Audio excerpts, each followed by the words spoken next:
Headphone patah seperti ini jangan buru-buru dibuang ya, ini bisa diperbaiki. Bagaimana caranya? Let's go! Assalamualaikum warahmatullahi wabarakatuh. Halo teman-teman dimanapun berada, semoga sehat selalu ya. Balik lagi di channel saya. Kali ini saya mau memperbaiki headphone yang patah di bagian penyangganya, di bagian bawahnya itu patah ya. Biasanya kalau sudah begini banyak yang langsung beli baru, padahal masih bisa diselamatkan dengan cara sederhana ini. Nah, bisa dilihat sendiri bagian plastiknya yang sudah patah. Kalau cuma dilem biasanya beberapa hari patah, teman-teman. Yang saya garis ini adalah tujuannya untuk pelapisan yang patahnya ya. Ini saya ambil dari bekas botol pewangi pakaian. Lalu saya ukur dengan ini kain, terus saya seset dengan pisau. Ini sudah ini ya, ukurannya kurang lebih seperti ini, jadi saya gampang tinggal masukin ke handphonenya. Adapun untuk panjangnya nanti saya sesuaikan aja, ini baru pengukuran untuk lebarnya, nanti panjangnya saya sesuaikan dengan patahan dari handphonenya tersebut. Kalau sudah terpotong seperti ini, nah saya ukur masukin ke handphonenya. Ini sudah saya ukurin sudah pas ya.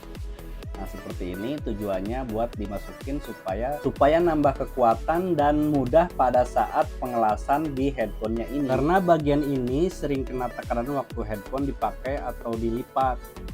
Makanya saya pakai metode las plastik supaya lebih kuat. Adapun alat yang saya gunakan ini seperti solder, pisau cutter, dan kabel tis ya. Nggak perlu alat mahal, kabel tis nanti kita jadikan bahan tambahan untuk penyambung plastik yang patah tersebut. Proses perbaikannya pertama saya ratakan dulu bagian yang patah, lalu saya mengukur untuk plastik sebagai lapisannya supaya lebih setelah sudah pakai lapisan, lalu saya ratakan pakai penyanggah ya supaya rata dan tidak goyang-goyang. Nah, untuk ini baru kita proses penyolderannya. Nah, ini saya pakai tambahan yaitu dengan pakai staples ya. Staples dipanaskan dengan solder. Nah, jadi dia ini supaya mendem ya, supaya mendem ke dalam, tujuannya supaya nggak kelihatan. Nah, inilah yang bikin penguat untuk bando headphone ini lebih kuat. Di sini saya menggunakan staples kecil, namun jumlahnya kita sesuaikan aja ya. Dirasa kita sudah cukup, dari ujung sampai ujung sudah kita panaskan, sudah kita pendamkan. Jika dirasa staplesnya sudah cukup, setelah itu kita lakukan menggunakan kabel tis ya, atau lelehkan sedikit demi sedikit ke area retakan tersebut. Fungsinya seperti kawat las pada pengelasan besi. Jadi plastik asli dan kabel tis menyatu menjadi satu bagian. Lakukan perlahan sampai retakan tertutup semua. Kalau masih ada celah, tinggal tambahkan lagi material kabel tisnya. Di sini poinnya yang penting jangan buru-buru supaya hasilnya rapi ya teman-teman. Setelah dingin, bagian yang menonjol bisa kita rapihkan pakai amplas atau cutter ya. Cara ini lumayan banget ya supaya kita itu tidak beli baru lagi karena masih fungsi Bluetooth dan handphonenya bisa mendengarkan lagi. Selagi kita bisa ngakalin, mengapa harus beli baru?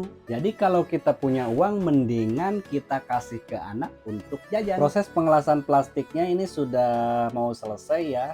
Jadi kalau ada masih bolong-bolong, kita tinggal rapihkan aja, kita lelehkan dengan mata solder ini.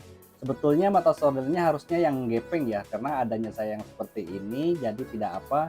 Yang penting fungsinya sama untuk melelehkan kabel tis ini.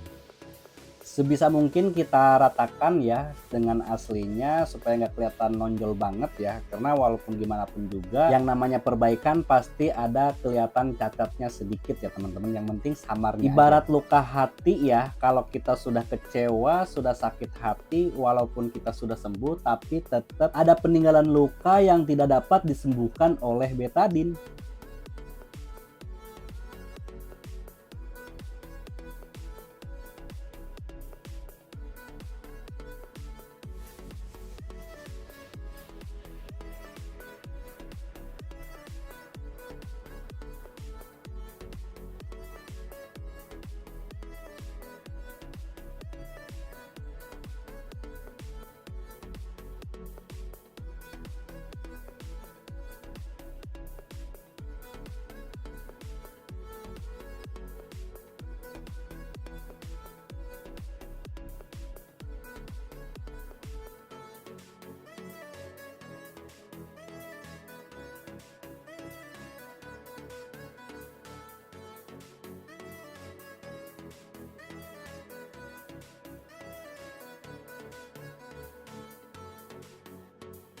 Terima kasih teman-teman sudah menonton, semoga ada manfaatnya. Jangan lupa like, komen, dan subscribe.